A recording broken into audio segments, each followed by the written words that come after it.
and welcome to today's current news. Today is Thursday, April 4th, 2024. Today we will be listening to NPR. A new Kobe Bryant statue has multiple errors. It's not the first memorial with typos. BBC. Exploding craters and overflowing landfills are unexpected sources of methane. NPR. Glasses aren't just good for your eyes, they can be a boon to income too. AP. Why is Taiwan so exposed to earthquakes and so well prepared to withstand them? NPR. No more just walk out at Amazon grocery stores. The new bet is smart shopping carts. A new Kobe Bryant statue has multiple errors. It's not the first memorial with typos. You probably want to make sure a sculpture is accurate before it's set in stone. But that's not what happened when a new statue dedicated to Kobe Bryant was revealed outside the Crypto.com arena in Los Angeles last month. Typos in the names of former NBA players Jose Calderon and Von Wafer and the words coach's decision came to light after basketball journalist Andre Voigt pointed out the mistakes in a social media post that went viral Sunday. The Kobe Bryant statue has multiple spelling errors, misspelling Jose Calderon's name, Von Wafer's name, and coach's decision.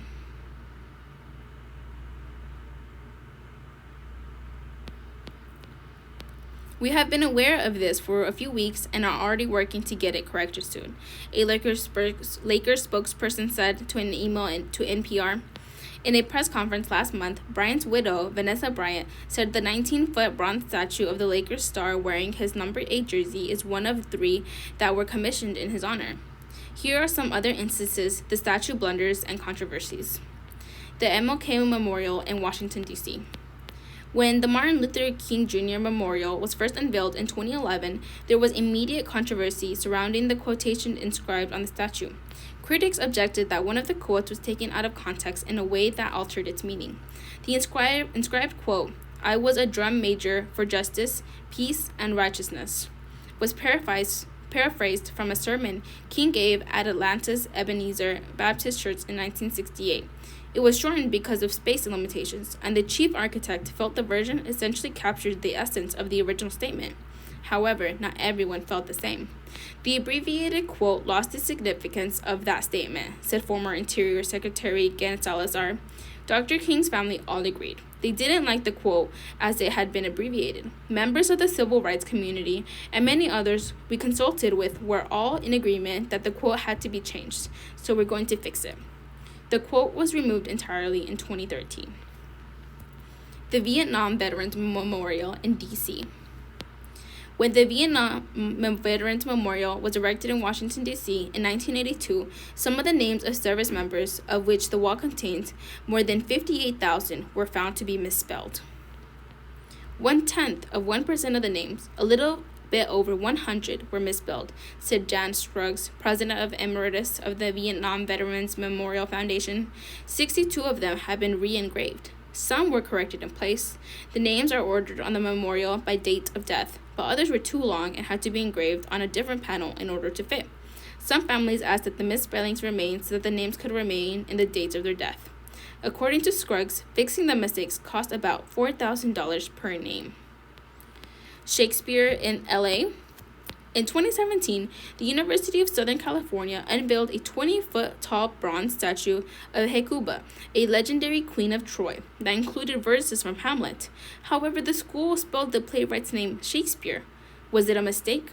USC claimed it used the spelling intentionally. Over the centuries, his surname has been spelled 20 different ways. USC chose an older spelling because of the ancient feel of the statue, even though it is not most common form. Since the university in the statement of the Los Angeles Times, a lot of variation exists in the way his name is spelled. In early texts and legal documents, according to Martin Butler, professor of English at the University of Leeds, and that includes not just Shakespeare and Shakespeare, but also Shakespeare, Shakespeare, Shakespeare, Shakespeare, even Shakespeare, he said, adding that the version without the final E was used especially by the 18th century editors. Exploding craters and overflowing landfills are unexpected sources of methane. A new methane monitoring satellite is turning a powerful eye on methane from oil and gas, helping spot rogue emissions, but the scale of the methane challenge goes way beyond fossil fuels. Agriculture is the biggest anthropogenic source of methane worldwide, closely followed by leaks from oil and gas fields, and remains a major climate blind spot. And while 60% of global methane emissions comes from human activities, the remaining 40% comes from natural sources, including permafrost and wetlands, which are thawing rapidly and becoming increasingly waterlogged due to rising temperatures. Methane fuels 20 to 30% of the heating the planet has experienced to date. Although shorter lived in the atmosphere than carbon dioxide, methane has a global warming impact more than 80 times higher than CO2 over a 20-year period. Here are some of the world's biggest hidden sources of this highly potent greenhouse gas. Permafrost. In Russia's Yamal and Geta peninsulas, mysterious giant craters have been appearing in the northern Siberian permafrost. Elevated levels of methane have been detected in the water at the base of the craters. One theory suggests that methane may be bubbling up from deep pockets of gas where permafrost is thawing, from methane-producing bacteria, or from ice itself. As the gas builds up under ice cover, it eventually ruptures explosively, hurling ice and earths for hundreds of meters and leaving massive scars behind. And while the precise reason these craters are appearing in the Russian Arctic are not fully understood, what is clear is that worldwide, the permafrost thaw resulting from a climate change could become a huge source of methane. Glacial meltwater. Glaciers around the world are melting rapidly due to rising temperatures, and this is revealing unknown environments and hidden methane stocks that have remained hidden for thousands of years. A 2023 study by the University of Copenhagen found that methane concentrations in the meltwater of 3 glaciers in Yukon Territory of northwest Canada were up to 250 times higher than those in the atmosphere. This surprised scientists, as it was previously thought that glacial methane emissions require oxygen-free environments, such as vast ice sheets. The release of methane under ice is more comprehensive and much more widespread than we thought, write the authors. It is unclear what the global effect of this melting will be, they warn. Hydropower. Hydroelectric dams and the reservoirs are one of the biggest sources of methane escaping from water, releasing the equivalent of almost 1 billion tons of CO2 each year. The methane comes from the decomposing matter at the bottom of the reservoirs, which is released when the water cascades through the turbines that generate electricity. UK startup Blue Methane is working to capture these methane bubbles to use as biogas for electricity generation and heating and as fuel for vehicles. Polluted rivers. Freshwater ecosystems such as rivers and lakes account for almost half of global methane emissions. A 2020 analysis of the rivers snaking through the New Territories, one of Hong Kong's luscious areas, revealed that the waters were supersaturated with high concentrations of methane, carbon dioxide, and nitrous oxide. The more polluted the river was, the higher its emissions. The scientists found large amounts of carbon and nitrogen end up in rivers worldwide via pesticide runoff, and these are broken down via anaerobic or aerobic respiration, releasing carbon dioxide, methane, and nitrous oxide. Cows. The methane emitted in cow burps often makes headlines, but despite being a well-known source of methane, it has so far proved tricky to reduce. Agriculture, from rice paddies to livestock, make up the largest human source of methane emissions on the planet, according to the International Energy Agency. And within farming, cattle are arguably the biggest offenders, with one Californian feedlot producing more methane than one of the biggest oil and gas fields in the state. It's a difficult source of methane to address. Not only are governments reluctant to tell people what to eat or farmers how to farm, but public data sets of livestock facilities are hard to come by. So knowing where to direct the gaze of remote methane tracking sensors or satellites is fraught. Many livestock operations are also dispersed over large areas or packed into places where farming might not be the main emission source, analysts point out. Wetlands. Wetlands are one of the world's largest natural sources of methane. As climate change leads to rising temperatures and erratic rainfall, these waterlogged soils are releasing methane into the atmosphere more rapidly. 2024 analysis of the Department of Energy's Lawrence Berkeley National Laboratory found that the wetland methane emissions across the boreal Arctic region have increased 9% over the past 2 decades. The scientists found that between 2002 and 2021, wetlands in these regions released an average of 20 teragrams, or 20 trillion kilograms of methane per year, equivalent to the weight of about 55 Empire State Buildings. Waste is the third largest source of methane globally. After agriculture and energy, according to the International Energy Agency, organic matter rotting in landfill sites emits large amounts of methane. A 2022 study revealed that a landfill site in Mumbai released about 9.8 tons of methane per hour, or 85,000 tons per year. Composting leftover scraps instead of sending them to landfill can help reduce the amount of methane released into the atmosphere. Wildfires.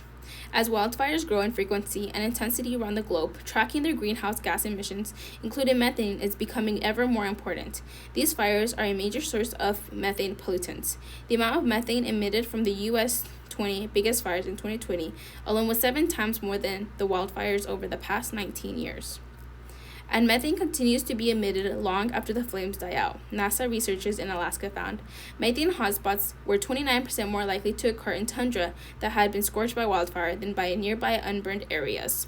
Methane has long lived in the shadow of CO2, but its impact on global temperatures is such that it is vital we understand it better. Glasses aren't just good for your eyes. They can be a boon to income too. Jasmine Adker calls her reading glasses her best friend, and a companion she does not take for granted. But her spectacles do something most best friends don't do. They help her make a lot more money.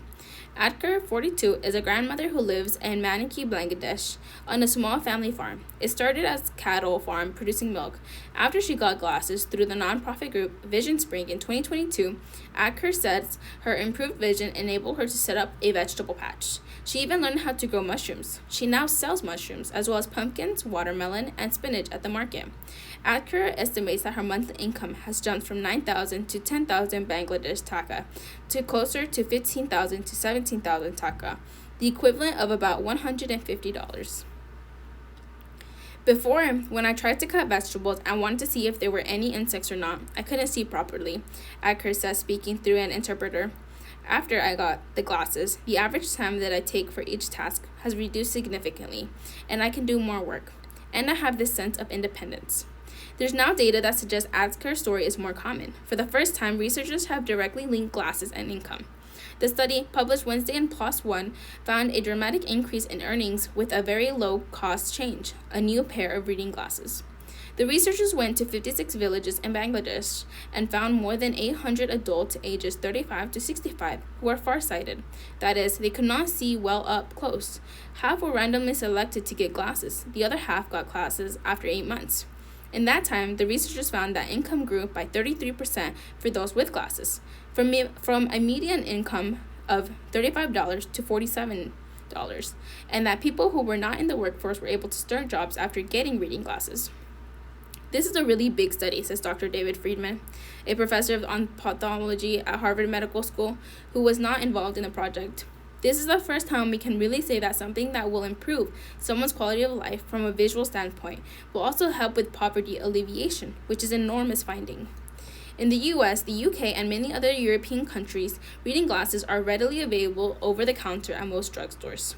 That's not the case elsewhere. A pair of glasses can be hard to find. In a lot of low and middle income countries, glasses are still tightly regulated, said Dr. Nathan Condon, a co-author of the study and chair of global eye health at Queen's University Belfast. People often have to get a prescription from a vision specialist before they can purchase glasses, even reading glasses. This proves to be a huge hurdle for those living in poverty and those in remote areas, he says. The study did more than quantify the income gains from glasses. The researchers also taught community health workers in just a few hours how to help people pick the right reading glasses. The focus of the study was on reading glasses for near vision. That's because fitting someone with distance glasses is like tailoring a custom-made suit with careful measurements and adjustments. Reading glasses are akin to buying off the rack, with just a few strengths to choose between. It's a little bit like buying a pair of trousers, where you've got small, medium, large, extra large, 4, 5, 6 different sizes, says Congdon. This makes reading glasses easier and cheaper to produce. The glasses themselves cost between $3 and $4, and using village health workers, we can make the cost of delivery very inexpensive as well, said Congdon. So the whole thing can really just be a handful of dollars to deliver something that's potentially quite life-changing. This study's findings fit the past studies that link glasses to productivity. For example, Congdon was involved in a study in India where tea pickers given glasses were more productive. Similarly, cataract surgery has shown to increase economically valuable activities by 40% to 50%. The villagers in the study worked in a wide range of professions: shopkeepers, farmers, craftspeople, and weavers, for example. Only about a third of them were literate, so the reading glasses weren't for reading as much as for other daily tasks, like threading a needle, quickly figuring out how to change a cash register, or weeding and sorting grain on a family farm. But the participants had in common is that they had presbyphobia, as do over 1 billion people today. This condition happens naturally as people age. A youthful eyeball can shift to focus from something far away to something up close by adjusting the shape of its lens. But around the age of 40, the eye gradually loses this ability and the ability to see up close. Glasses can fix this. Congdon would like to see regulations loosened to improve access to reading glasses. He says the regulations, the cost, and the general lack of awareness have meant many people who need glasses go without. When searching for participants, his team met almost nobody in Bangladeshi villages with glasses. The state of global vision care, in need of correction. Congdon, who's an ophthalmologist himself, largely blames his own profession. Ophthalmologists and optometrists may be advising the government that they should tightly regulate access to these products to strengthen their professions. They may see themselves as gatekeepers of quality, he says. I wouldn't be recommending that we just hand out distance glasses, but I do think that for near vision glasses, that's a reasonable thing to do. He says some for-profit companies and countries have successfully experimented with providing people with glasses. Dozens of companies in coffee, tea, chocolate, textiles, and other visually intensive sectors, they started to offer these programs all across India and in many countries, Congdon says. Friedman of Harvard Medical School says he'd like to see Congdon's study replicated in other environments and is hopeful such evidence could persuade global health professions to pay more attention to vision care. Fatal diseases, childhood mortality, or things that kill adults are really emphasized in the healthcare system, and we see less money put into eye care, he says. But eye care enables people to work and maintain their lives, which is hugely important. For Atkar of Bangladesh, she says she barely goes anywhere without her best friend glasses. From writing down how much milk she got from her cows to checking her phone, she says her livelihood depends on them. Without glasses, I can't do anything, she says. No more just walk out at Amazon grocery stores. The new bet is smart shopping carts. As far as Amazon's gee-whiz technology goes, Just Walk Out is in the pantheon. Early shoppers marveled at the concept of grabbing stuff off grocery shelves and simply leaving, tracked by cameras that calculate the eventual receipt. Amazon banked big on this to propel its sprouting grocery business past competitors and in the process transform the industry. Now it's taking this tech out of its Amazon Fresh stores in the US. It's staying in the UK. Many experts wondered what took so long. The experiment clearly failed to spread widely. The Just Walk Out revolution did not come to Amazon's own Whole Foods, let alone the industry. That's a big admission to defeat, though certainly the company does not accept the term. The technology will still live on Amazon Go convenience stores and dozens of other smaller shops at airports, arenas, amusement parks, and hospitals. But Amazon's cashier-free grocery ambitions are only shape-shifting, even as the retailer scales back its push to automate the entire supermarket experience. It's not betting that the smart shopping cart could still change how we shop for food. This is a failure, however. Let's not forget that Amazon's success is built on failures, says Guru Harian, CEO of Commerce IQ and a former Amazon manager. That's the ironic part of it. Tech has yet to help Amazon win the grocery race. Grocery, a multi-billion-dollar market that calls for physical stores, has long been the final frontier for Amazon. The retailer entered the game late, opening Amazon Go Mini Marts in 2016, buying Whole Foods in 2017, and launching Amazon Fresh grocery stores in 2020. There are now more than 40 fresh stores, and just over half use the Just Walk Out technology. The marvel did not draw crowds. Shoppers often said that they felt weary passing through the entry gates and being tracked by the omnipresent cameras and sensors. Amazon says people also want to see the running tally of prices and discounts as they shopped, not later after leaving. The tech is also expensive and complex. Outfitting every nook and cranny of a large store with a smart computer vision proved unreasonable, and it still requires some human involvement, with people behind the scenes helping machines learn to interpret video and clarify uncertainties. The accuracy expectations from the consumer on this are unbelievably high, Harian says. Is it 100% accurate? 100% of the time? If it's not, then it starts to lead to consumer trust issues. Enter the smart shopping cart. The smart shopping cart gave Amazon a scaled-back tech solution. In recent years, the company has been overhauling Amazon Fresh, laying off workers at the stores, closing some stores, and revamping others. It's also changed its design of the smart dash cart, reeling in its tech complexity. The cart is now essentially a self-checkout on wheels. Shoppers can hold up products to built-in scanners, a scale can weigh, produce, a touchscreen can show real-time updates on the receipt. Amazon has rolled out the dash carts to a handful of Whole Foods stores, but has not said when or whether they'd become ambiguous. The high-tech carts would face competition from several smaller companies offering smart carts. Amazon potentially could sell its cashier-less carts to many retailers, including rival grocers. And Harion says a big financial opportunity in marketing on the cart screen with advertising becoming one of Amazon's fastest-growing businesses. All this, of course, depends on shoppers leaning curve with new technology, says Uta Anna, who teaches about the digital transformation of the grocery industry at Carnegie Mellon University. Lately, retailers have been reconsidering their approach to self-checkout because it's prone to thefts and mistakes by shoppers. Anna says grocery stores are particularly hard to place to introduce new tech. There is so much product variety. Not everything has a code. A lot of things need to be weighed, she says. And then you kind of place the onus on the customers, and a lot of people don't like that.